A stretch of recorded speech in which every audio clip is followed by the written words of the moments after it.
Lo giudico senz'altro positivo per il clima che c'era, per le opinioni che si sono reciprocamente manifestate, perché il ministro ha una competenza importante su questa materia e è in grado quindi di guidare le operazioni per la parte che gli compete. L'autonomia la sostiene fortemente, in questa partita affiancato da subito il presidente Zaia. Buona la prima per Mario Bertolissi, costituzionalista, membro della delegazione trattante della regione.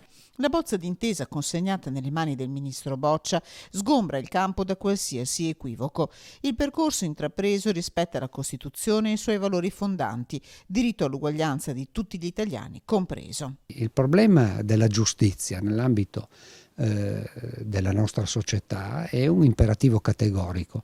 Nessuno l'ha mai messo in discussione. Da questo punto di vista il richiamo che ne ha fatto il ministro Francesco Boccia è sacrosanto e condiviso, mai messo in discussione. Questo è sempre stato all'interno delle bozze e direi che c'è stato sempre in tutte le iniziative che sono state assunte per approdare alla cosiddetta autonomia differenziata. Dal Veneto si attendono risposte, ribadisce il docente. Una urgenza che riguarda il Paese, quindi è nell'interesse di tutti non lasciar cadere quello che qui si è messo in piedi. E non ultimo, ci sono 2 milioni e circa 300 mila elettori che si sono recati alle urne in occasione del referendum consultivo, alle quali bisognerà pur dare una risposta, no? La domanda è adesso quanto tempo ci vorrà.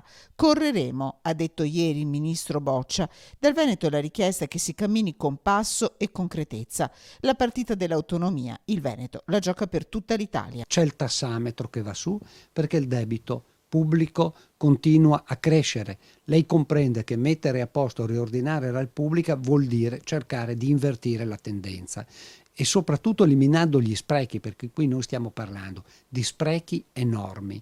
Dice ci sta dietro l'autonomia differenziata, se uno sa di che cosa parla, ci sta dietro e davanti all'autonomia differenziata.